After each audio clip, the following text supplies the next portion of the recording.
দেখো, এই হলো তোমাদের উচ্চ মাধ্যমিক একদম ফাইনাল পরীক্ষার জন্য 4th সেমিস্টারের ফাইনাল পরীক্ষার ইতিহাস পিডিএফ। তো এই ইতিহাস বা হিস্ট্রিতে দেখো তোমাদের যেগুলো গুরুত্বপূর্ণ কোয়েশ্চেন এই পিডিএফ আকারে প্রত্যেকটি অধ্যায় থেকে কিন্তু উপস্থাপন করা হয়েছে।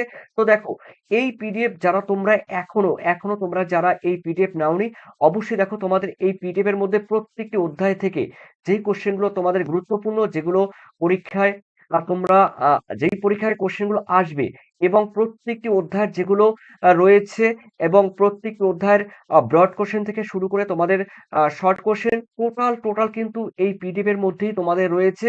তবে দেখো, বাছাই করা যেই কোশ্চেন গুলো গুরুত্বপূর্ণ সেগুলো কিন্তু এই পিডিএফ এর মধ্যে থাকছে, সেই সঙ্গে তোমাদের কিন্তু ফাইনাল পরীক্ষার জন্য সাজেশন এই পিডিএফ এর মধ্যেই দেওয়া রয়েছে। এবং এক্সট্রা তোমাদের যেই সাজেশনের কোশ্চেন সেই কোশ্চেন সম্পূর্ণ এর সঙ্গেই কিন্তু দেওয়া হয়েছে। এবং প্রত্যেকটি অধ্যায়ের যেই কোশ্চেন গুলো রয়েছে সেগুলো পয়েন্ট আকারে সহজ সরল ভাষায় কিন্তু লিপিবদ্ধ করা হয়েছে। আশা করি এই প্রশ্নের উত্তরগুলো তোমরা যদি জানতে পারো বা করতে পারো, পয়েন্টগুলো তোমরা বিশেষ করে পয়েন্টগুলো মুখস্থ করো।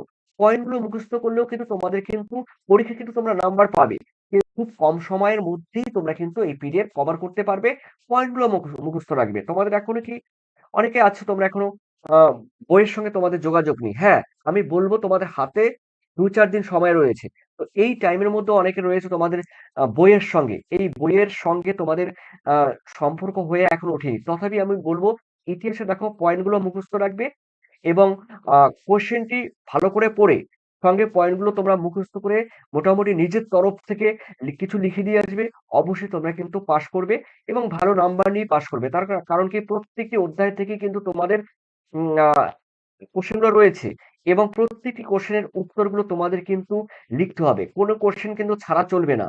মনে করো তোমাদের কোশ্চেন কমন পড়েনি, ২-১ টা কোশ্চেন ঘুরিয়ে দিয়েছে, কোনো ২-১ টি কোশ্চেন লিখতে পারোনি। তো আমি অবশ্যই বলব সেই ২-১ টি কোশ্চেন লিখতে পারোনি তাতে কি আছে? অবশ্যই মানে কমন না পড়লেও সেই ২-১ টি কোশ্চেন তোমাদের মনের মানে মন থেকে মোটামুটি একটি কনসেপ্ট দিয়ে, একটা ধারণা দিয়ে তোমরা সেই কোশ্চেনের উত্তর দেওয়ার চেষ্টা করবে। এবার এই পিডিএফ অর্থাৎ ইতিহাসের এই পিডিএফ তোমরা যারা নেবে এই 4th সেমিস্টার কথা চিন্তা করে অবশ্যই তোমরা কিন্তু 7890404016 এই নাম্বারে তোমরা কিন্তু হোয়াটসঅ্যাপ করবে। আর পেমেন্ট কিন্তু করবে তোমরা 9062386679। তো দেখো, এই নাম্বারে তোমরা অবশ্যই আ তোমরা পেমেন্ট করবে এই নাম্বারে। তো যারা নেবে অবশ্যই 85 তোমরা যদি পেমেন্ট করো তোমরা কিন্তু পেয়ে যাবে এই পিডিএফ এর মধ্যে। আর অবশ্যই সঙ্গে কিন্তু তোমাদের থাকবে আরেকটি সাজেশন। ঠিক আছে? আর সঙ্গে টেস্ট পেপার তো তোমরা ফলো করবেই। ১ নাম আ আ ৮ ৮ নাম্বারে থাকবে ১ টি আর ৪ নাম্বারে থাকবে তোমরা ৫ টি প্রশ্ন।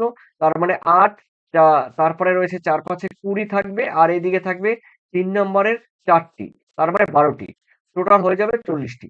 ঠিক আছে? ৪০ নাম্বার। এই ৪০ নাম্বারে কিন্তু তোমরা কভার করতে পারবে। ওকে?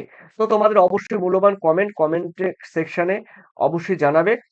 আর যারা পিডিএফ নেবে অবশ্যই তোমরা কিন্তু এই হোয়াটসঅ্যাপ নাম্বারে কিন্তু যোগাযোগ করবে। ঠিক আছে? হোয়াটসঅ্যাপ নাম্বারে যোগাযোগ করবে। আর তোমাদের সবার পরীক্ষা যেন ভালো হয় এই আশাই কামনা করি। আর অবশ্যই ভালো থেকো, সুস্থ থেকো। এই হাতে মাত্র ২-১ দিন সময় রয়েছে। এর মধ্যে তোমরা কিন্তু সিলেবাস তো কমপ্লিট হয়েছে। এখন রিভাইজ দাও। আর অবশ্যই যারা সাজেশন নেবে তোমরা যোগাযোগ করো। তোমাদের সবাইকে আবার নতুন করে আবার ধন্যবাদ। Best of luck.